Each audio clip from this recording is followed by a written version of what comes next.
బంగ్లాదేశ్లో గత 2 రోజులుగా కొనసాగిన తీవ్ర ఉద్రిక్తత పరిస్థితులు శనివారం నాటికి కాస్త సద్దుమణిగాయి. విద్యార్థి నాయకుడు షరీఫ్ ఉస్మాన్ హదీ అంత్యక్రియలు ప్రభుత్వం దగ్గరుండి జరిపించింది. బంగ్లాదేశ్ పార్లమెంట్ హౌస్లో హదీ పార్థివ దేహం ప్రజలు కడసారి చూసేందుకు ఉంచింది. కాగా బంగ్లాదేశ్ ప్రభుత్వం హదీ మృతిని జాతీయ శోకదినంగా ప్రకటించింది. నిరసనలు చల్లబడ్డాయి. బంగ్లాదేశ్లో జరుగుతున్న తాజా పరిణామాలపై మరింత సమాచారం తెలుసుకుందాం.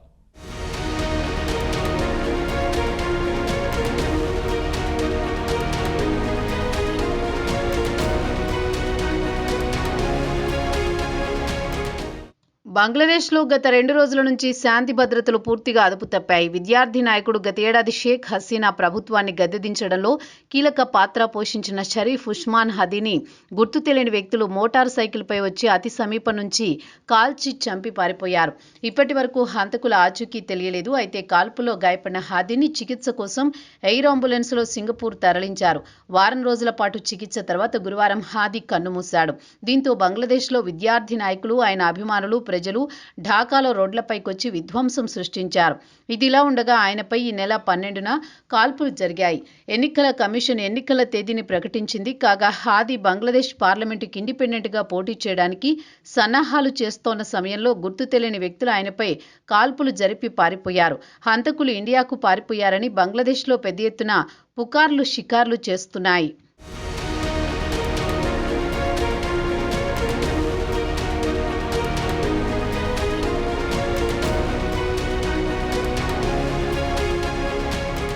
అయితే ఈ హత్యకు సంబంధించి ఇప్పటికే 20 కంటే ఎక్కువ మందిని అరెస్ట్ చేశారు. అసలైన హంతకులు ఇండియాకు పారిపోయారని, ఇండియాకు వ్యతిరేకంగా హాదీ విమర్శలు చేయడం వల్లే ఆయనను హత్య చేశారని బంగ్లాదేశ్ ప్రజలు భావిస్తున్నారు. దీంతో బంగ్లాదేశ్లో ఇండియా వ్యతిరేక సెంటిమెంట్ ఊపందుకుంది. దీనికి కారణం గత ఏడాది ప్రధాని పదవి నుంచి గద్దెదిగిన తర్వాత ఇండియా హసీనాకు ఆశ్రయం ఇవ్వడం. ఇక్కడ ఎవరికీ మింగుడు పడ్డం లేదు. ఇదిలా ఉండగా శుక్రవారం మధ్యాహ్నం హాదీ మృతదేహాన్ని సింగపూర్ నుంచి ఢాకాకు తెప్పించారు. హాదీ మృతదేహం ఢాకా విమానాశ్రయంలో దిగిన వెంటనే విద్యార్థి నాయకులు, ప్రజలు పెద్ద సంఖ్యలో రోడ్లపైకి వచ్చారు. హాదీని హత్య చేసిన వారిని ఢాకాకు అప్పగించాలని వారు డిమాండ్ చేశారు. ప్రధానంగా షేక్ హసీనాను అప్పగించాలనేది నిరసనకారుల ప్రధాన డిమాండ్గా కనిపిస్తోంది.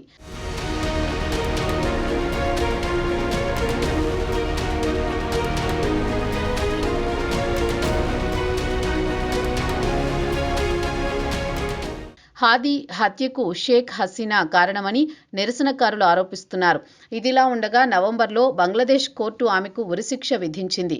గత ఏడాది జరిగిన విద్యార్థి ఉద్యమంలో హసీనా ప్రభుత్వం విద్యార్థుల ఉద్యమాన్ని ఉక్కుపాదంతో అణిచివేశారు. సుమారు 1400 మంది నిరసనకారులను హసీనా ప్రభుత్వం చంపిందని మానవ హక్కుల సంఘాలు ఆరోపించాయి.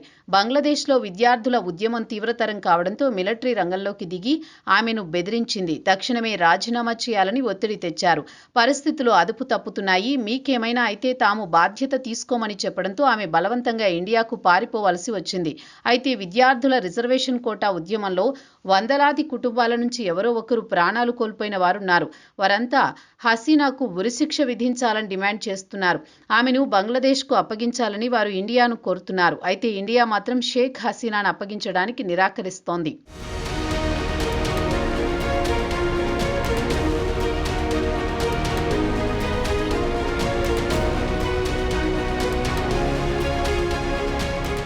అయితే నిరసనకారులు మాత్రం తమ ప్రతాపాన్ని మీడియాపై చూపించారు. బంగ్లాదేశ్కు చెందిన 2 ప్రముఖ వార్తాపత్రికల డైలీ స్టార్, ప్రథమో, ఆలో అనే మీడియా హౌస్లపై శుక్రవారం రాత్రి దాడులు చేశారు. విలువైన వస్తువులను లూటీ చేశారు. సుమారు 150 కంప్యూటర్లు, ఎలక్ట్రానిక్ ఎక్విప్మెంట్లను దొంగిలించారు. కార్యాలయంలోని క్యాంటీన్ను కూడా వదల్లేదు. మీడియా ఆఫీసు మొత్తాన్ని ధ్వంసం చేసి జర్నలిస్టుల కార్యాలయంలో ఉండగానే బయట నుంచి తాళం వేసి పెట్రోల్ పోసి నిప్పంటించారు. దీంతో కొన్ని గంటల పాటు జర్నలిస్టులు ప్రాణాలు అరచేతిలో పెట్టుకుని కాలం వెళ్లదీయాల్సి వచ్చింది. మిలిటరీతో పాటు ఫైర్ సర్వీస్ రంగంలోకి దిగి వారిని రక్షించింది. కాగా నిరసనకారులు మాత్రం ఈ 2 పత్రికలు ఇండియాకు కొమ్ము కాస్తున్నాయని ఆరోపిస్తున్నారు.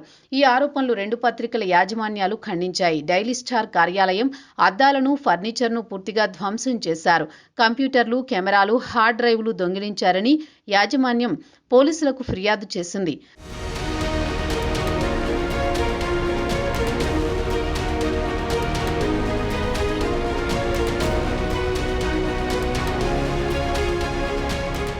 డైలీ స్టార్ విషయానికొస్తే 34 ఏళ్ల చరిత్రలో మొట్టమొదటిసారి పత్రికను ముద్రించలేదని యాజమాన్యం వాపోయింది.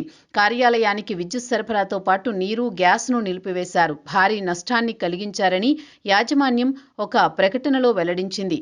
ఇది ప్రథమో ఆలో మీడియా హౌస్ ప్రధాన కార్యాలయంపై రాత్రి 11:15 గంటలకు నిరసనకారులు దాడులు చేశారు.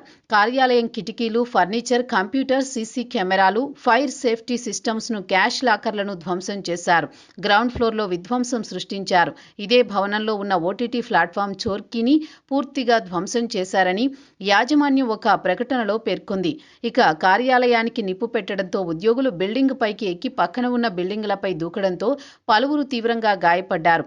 27 ఏళ్ల చరిత్రలో మొట్టమొదటిసారి శుక్రవారం నాటి ఎడిషన్ను ప్రథమో ఆలో ముద్రించలేదు. ఆన్లైన్ ఆపరేషన్ను సుమారు 17 గంటల పాటు నిలిపివేసింది.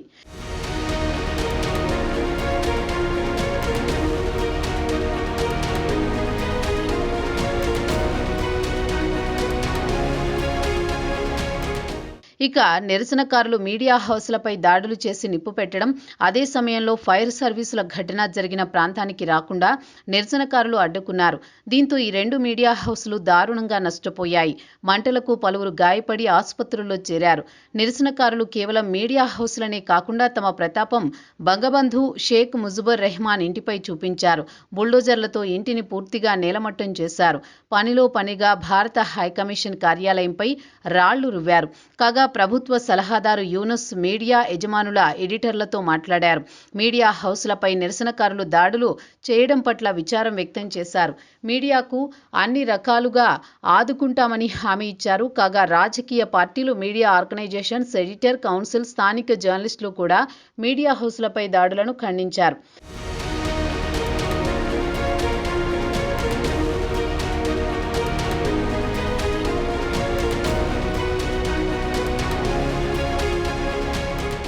ఇక అధికారుల వాదన విషయానికొస్తే నిరసనకారుల ముసుగులో సంఘ విద్రోహ శక్తులు దూరి మీడియా హౌస్లపై విధ్వంసం సృష్టించారని చెబుతున్నారు. ఇండిపెండెంట్ మీడియాకు ఇది చీకటి రోజు అని ప్రథమో ఆలో అభివర్ణించింది. వచ్చే ఏడాది జరిగే ఎన్నికలను దెబ్బతీయడానికి, అంతర్జాతీయ వేదికపై బంగ్లాదేశ్ ఇమేజ్ డ్యామేజ్ చేయడానికి ఒక పద్ధతి ప్రకారం మీడియాపై దాడులు చేశారని పలువురు సీనియర్ ఎడిటర్లు ఆవేదన వ్యక్తం చేశారు. ఇక నిరసనల ముసుగులో ఒక హిందూ వ్యక్తి దిపు చంద్రదాస్ అనే వ్యక్తిని దారుణంగా కొట్టి చంపి మంటల్లో వేయడం అత్యంత దారుణం. కాగా బంగ్లాదేశ్ ర్యాపిడ్ యాక్షన్ బెటాలియన్ ఈ దారుణ ఘటనకు సంబంధించి 7గురిని అదుపులోకి తీసుకుందని యూనుస్ ప్రభుత్వం ఒక ప్రకటనలో తెలిపింది. హిందువుల భద్రతను కాపాడాల్సిన బాధ్యత యూనుస్ పై ఉంది. బంగ్లాదేశ్ హిందువులు కూడా యూనుస్ను అదే డిమాండ్ చేస్తున్నారు. ఇండియాలో కూడా హిందువులపై జరిగిన దాడిని తీవ్రంగా ఖండించారు. ఇక పరిస్థితులు చక్కదిద్దాల్సింది మాత్రం యూనుస్. అలాగే వచ్చే ఏడాది జరిగే ఎన్నికలను యూనుస్ నేతృత్వంలో సవ్యంగానే జరుగుతాయా అన్న అనుమానాలు సర్వత్రా వ్యక్తమవుతున్నాయి.